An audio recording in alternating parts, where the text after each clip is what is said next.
Hey everybody, this is Alex and Owen from Mountain Safety Collective. We first did this presentation for the Victorian Backcountry Festival and it went pretty well. So we thought we'd pop it on the website for everyone going overseas. And it's about your Northern Hemisphere backcountry preparation before you head overseas into the backcountry. So we'll jump right in. So my name's Alex. I was originally a snowboard instructor and very lucky I traveled around Japan, New Zealand, Canada, even South Korea. And I moved into guiding around 2018 and then into winter guiding in 2020. And I was head guide for a while. And now I'm Thredbo's backcountry program coordinator, also an ambassador for Mountain Safety Collective, Protect Our Winters, Arcteryx, and a field observer for Mountain Safety Collective as well. And I'm here today with the lovely Owen. Thanks, Alex. So I'm also a former snowboard instructor, but I switched back to skis about a decade ago, and I've been working as head guide at Thredbo Backcountry Tours with Alex, and I'm also the communications director for the Mountain Safety Collective. Very nice. So today we're here to talk about growing your backcountry skills at home and how that's actually the best way to prepare for overseas adventures. So we're going to talk about what some of the risks are overseas that we're seeing, backcountry skills you can develop in your own backyard in Australia, backcountry habits to get into right now, things to know before you do go overseas, staying safe on arrival, and just upskilling, really.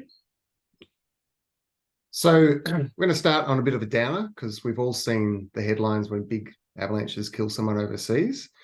And tragically, that includes at least a couple of Aussies most years. And you might have seen some in recent times. They might remind you of people you know. They might even be people you know. They might remind you of your friends and your own children. So I think the thing to note with this is everyone was having the best trip of their lives until something went wrong and they had tragic and fatal accidents. And I think what we've talked about a lot amongst ourselves is that we always hear that classic refrain of at least they died doing what they love. But I think the thing to note is avalanche deaths, they're not swift, they're not heroic. And as the sentiment might imply, they're slow and the victim's probably very aware of what's happening to them before they do pass away. And it's a horrible, traumatic way to die that we shouldn't just be brushing off. So on that note, I think we want to also just talk about whether it's acceptable to talk about these deaths in that way if they were preventable in the first place. And so the answer to that is, of course, it's not. And anyone who's lost a friend in these circumstances would know that. So let's just quickly look at the average annual avalanche deaths by the countries that we all love to visit. And we did this quite quickly via internet searches to get a general picture. It wasn't an exhaustive source-sided approach, so you can check these figures yourself if you want to. But overall, on average, North America has about 35 deaths a year from avalanches. Europe in aggregate is about 100, and Japan and New Zealand hover around the kind of 2 to 5 people per year each. And once you combine lesser visited areas, it's around 150 deaths that we know of from avalanches internationally each year. But the thing to really remember here is that these are averages. So while Japan has an average of 5 deaths a year, there was 6 deaths in one weekend last season, and Canada's toll from avalanches last year was double their average in 2023 at 13 people. And I'll just throw back to Alex here just to talk about what our chance of surviving if we do get caught in an avalanche is. Yeah, thanks, Owen. So most stats indicate that there's around a 10% chance of dying if you are caught in an avalanche. So we're looking generally around 1,500 incidents annually. But I think it's important to think about it doesn't include those catastrophic non-fatal injuries as well. So life-changing injuries or deaths from, say, tree wells or falling off cliffs, which would certainly push those numbers a lot higher. I think we have a strong focus on avalanches, but there's quite a well-rounded picture that we need to think about. So when we did this presentation, we sort of looked around the room and many people really fit the profile of the main casualties in avalanche incidents. And that tends to be males who are aged 30 to 50, they're by far the most likely to be killed in avalanches. It tends to be in general because they have the money to travel, the fitness to get into those dangerous zones, and they have what Owen would like to call an adolescent approach to risk. I was writing about myself here. So I think we want to make sure that we've got your attention. So while backcountry ski trips overseas, they're incredible. You have an amazing time, but there is a high risk of something going wrong, and hence the difficulty of actually finding travel insurance to cover backcountry activities. I'm sure if everyone's tried to find insurance that'll cover you backcountry skiing without a guide, that's actually really, really hard to find. So let's talk about backcountry skills you can develop at home. We wanted to just talk about things that you can be doing before you head away so that you can stay safe while you're there. So first up is just taking an avalanche safety training course. And we do have a lot of very experienced training providers in Australia who've literally helped thousands of Australians get their basic avalanche safety skills before heading overseas. And we would really recommend that anyone heading into the backcountry, either here or overseas, do one of these courses as a first step in your education. And then in tandem with an avalanche safety skills course, we'd recommend an advanced first aid course. So even if a friend does survive an avalanche, they're likely to be seriously injured or hypothermic, and you're going to need to be confident keeping them alive until a rescue extracts them. So you can do a standard remote area or wilderness first aid courses. And we have a couple of providers in Australia even doing alpine specific courses these days. The other thing is just having an understanding of weather. So developing an understanding of how weather patterns and forecasting. It's a very fundamental skill for any backcountry trip, and you can be doing that at home and then applying those skills once you're heading overseas. Back to you, Alec. Yeah. So another skill that's really quite easy to develop in Australia is navigation.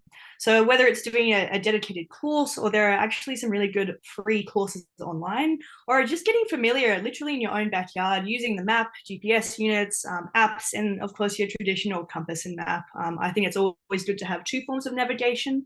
Yeah, it's a really easy one to pick up and learn before you go overseas. So I've used this skill a lot in Australia. Just as a lot of us backcountry users know, we certainly get whiteouts in the main range and in Victoria. And so this photo here is when we were camping out in Yakutabatamba and we wanted to get up to Mount Kosciuszko, as you do.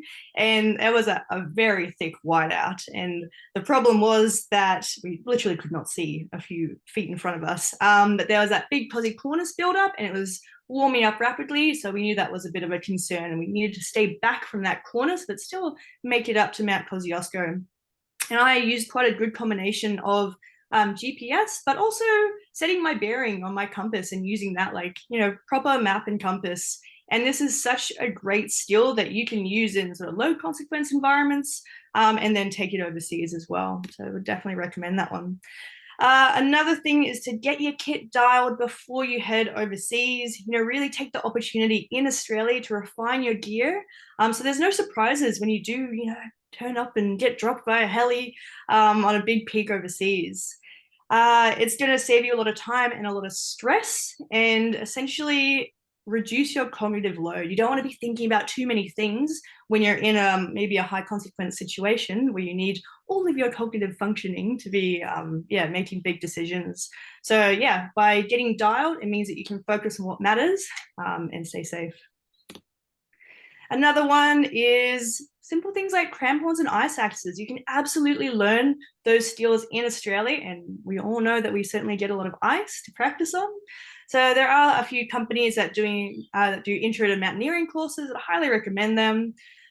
This photo was taken by a course that we did, which was a collab between Arc'teryx, Tough Tits, and Alpine Access. And it set up a whole bunch of girls for their future trips overseas and for dealing with ice in Australia. So highly recommend it. And if you're looking to do something a little bit more advanced, you can absolutely start doing your stuff like ice climbing and getting used to ropes before you start getting into the big stuff overseas. And it's surprising the environments that you can just, It doesn't have to be super high consequence, but getting familiar with the equipment is going to set you up really well. Another thing is to get into good backcountry habits. So skills are one good thing, but the habits of using those skills all the time is just as important. And again, it's something that you can do at home, so it becomes second nature. So, there's that saying, put your beacon on in the car and off in the bar, or checking your weather as soon as you wake up. Getting to those habits is going to really set you up well. And you'll build good systems that will stay with you for life. And you'll need them often when you least expect it. So a good example of that is, I always bring my beacon shovel probe with me all the time in Australia, even if the avalanche danger is low. And this photo here, I started the day just going out to Western Faces to look at the sunrise. So I brought my breakfast out. I've been camping out there, went up to Tennyson Wood Knolls and just to have coffee, breakfast, and wasn't intending to ride. But lo and behold, I'm sitting there, and then some people drop in towards me and they ride down. And I'm like, what is going on here? And it turns out it's some friends of mine. And they'll say, we've got a photographer up on the ridge. And if you drop with us now, then we can get this sick photo. And if I didn't have my usual systems in place, I would not have been able to drop in. I wouldn't have felt comfortable. I wouldn't have had my crampons and my Avi gear, but I did. And so it meant that I could really take this opportunity, drop in, and yeah, magically get a nice photo. So have your systems dialed. So the first thing is talking about taking your Avi and first aid kit on every tour, as Alex mentioned. And while we do have a relatively low Avi risk in Australia, this year being a classic example, taking a transceiver probe and shovel on every backcountry trip is a great habit to get into. And I often tell guests that I'm guiding about always skiing with an Avi kit, even if you're in a resort in somewhere like Japan or BC, so that if we do decide to drop a backcountry line, everyone has their gear at the time, and you're not in a situation where you're about to exit a backcountry gate into serious avalanche terrain, and someone says, "Oh, I didn't bring my bag, but I'm going to come anyway," and then you're going to have a very uncomfortable conversation with that person. Something that we all do as Mountain Safety Collective people is we check our backcountry conditions report every morning. And we do that as a habit to stay in tune with what's been happening in the snowpack. So understanding the history of the season to date and having all of that context whenever you're heading into the backcountry is really important. And also just being familiar with the terminology that's being used is important when you're checking similar reports on overseas trips. And related to understanding the weather and how it's created is understanding the forecasts and reports and what you're likely to encounter when you're heading out on a backcountry trip. There's plenty of good apps and services to use these days. Most of them cover international weather forecasting, so just get familiar with your preferred one. We're not going to go into detail about what they are here, but I find that it's actually worth paying for some of those subscriptions to the apps that I like, because then I'm getting much more detailed forecasting and longer forecasts that help me understand what's going to be happening when I get somewhere. Always telling somewhere where you're going. We do that in Australia by filling out our trip intention forms with national parks or Vic Police.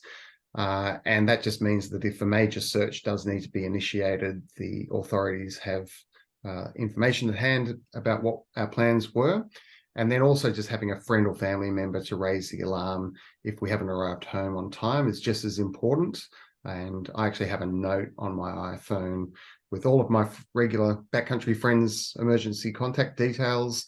And when we're heading out on a trip, I'll often just send a group email to everyone on that list saying, hey, we're heading here.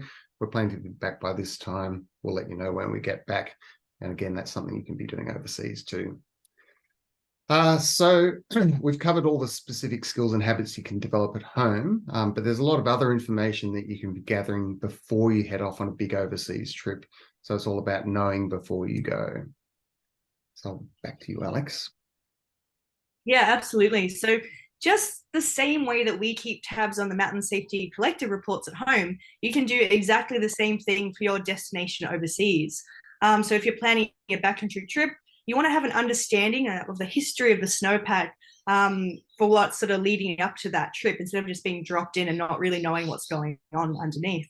So, for example, the 6 people that died in Japan in that one weekend this year was largely due to a week lay that we had. So I was over there at the time. We had a bit of warming up, a bit of a rain event in January, and it got covered in about 3 meters of new snow in the space of a week. And the truth is that if you're going out recreationally, you're probably not going to dig a 3 meter pit. But you would have known that that week layer was there if you'd been sort of tracking the avalanche reports. And similarly, in Canada, they had a persistent week layer for a lot of the season. And that led to, unfortunately, the basically doubling of their avalanche fatalities. So you can spend a lot of time also researching the terrain and the routes that you might be planning to visit. There's a lot of really good online resources. So zones like Rogers Pass in British Columbia, they have entire books dedicated to them. In Japan, there's a really cool website that I use quite a bit called Hokkaido Wilds, which is a bunch of people that have just extensively explored around Hokkaido. So that's another good one to check out. And honestly, there's just a plethora of online discussion groups that you can tap into. People are generally pretty happy to help if it means that we're keeping everyone safe. So yeah, you can ask some questions, get up-to-date info, and really connect with the locals who are a great resource. Okay, so we've done all our prep. What about once we're on the ground at our destination so that we're staying safe on arrival? So going back to those local avalanche and backcountry reports, pay attention to what they're saying while you're there.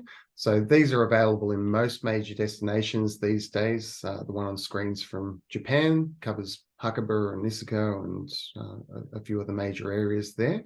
But if there's no local forecast available, talk to locals and understand what conditions have been like before you venture out.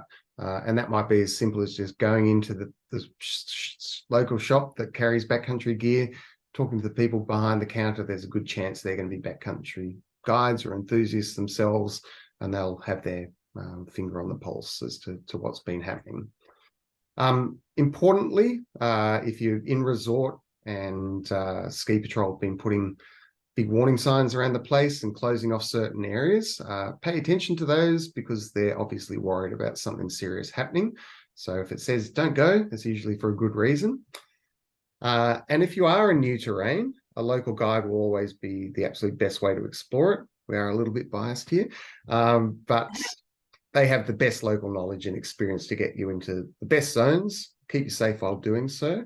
And we're really big proponents of guiding certification, and anyone operating in serious terrain overseas should have qualifications like IFNGA Mountain Guide or Ski Guide, similar to that. And we'd always be choosing someone with those qualifications over someone that doesn't, if we are venturing into that type of terrain. So this is a photo of Alex guiding in Asaidaki, a mountain that's treated like a resort, but it's 99% backcountry and has been very dangerous for a lot of people. Alex, do you want to talk about that more?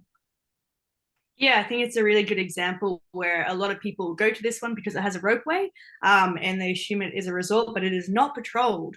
And so it is a mountain, like many mountains overseas, that I would only ever go there with a guide. So yeah, bit of a slug there.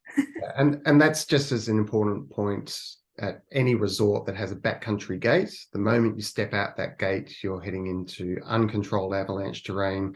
There'll usually be lots of big red signs warning you about the dangers of entering those areas. And I mean, my heart skips a beat when I see people going out those gates without avalanche gear in serious areas. So on a similar note, knowing your backcountry crew and who you're skiing with is really important, especially overseas. So how long have you known someone? Have you just met them in the bar the night before and they've tagged along with you for a day trip, or have you even just bumped into them on the chairlift and they've said, hey, can I follow you down here? So the questions to ask in those situations is, have they got avalanche safety gear with them and do they know how to use it? And that's just as much for your benefit if you have an accident and they need to rescue you. Do you know their emergency contacts if something does go wrong? So, oops, sorry, Barry, he just fell down a big hole. We've got no idea who he is. Don't know who his family are or who his friends are. That's a pretty serious responsibility to be carrying.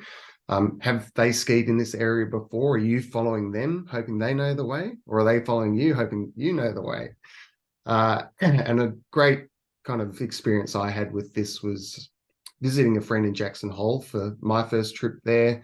And they were showing me outside the backcountry gates. I'd done my AVI courses. I had my safety kit with me. But my other Australian friend who was traveling with me at the time, he didn't.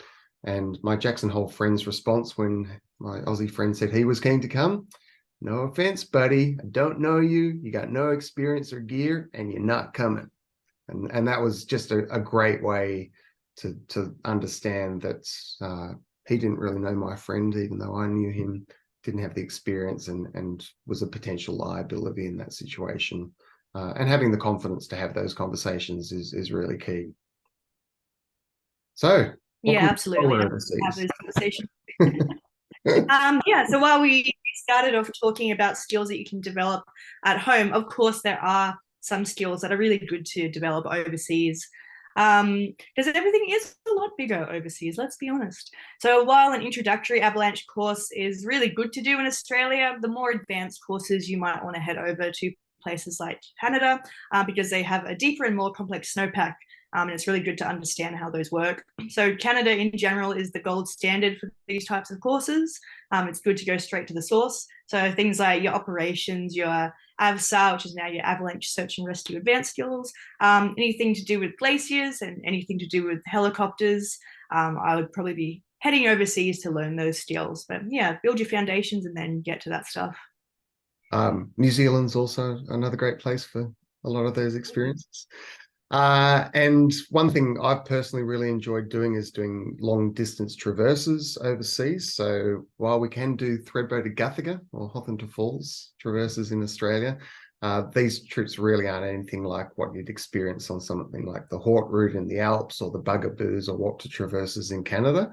And these long distance traverses where you're going hut to hut or camping, they really are, I think, the best way to combine all of your backcountry skills into one extended trip and experience just incredible terrain in the process.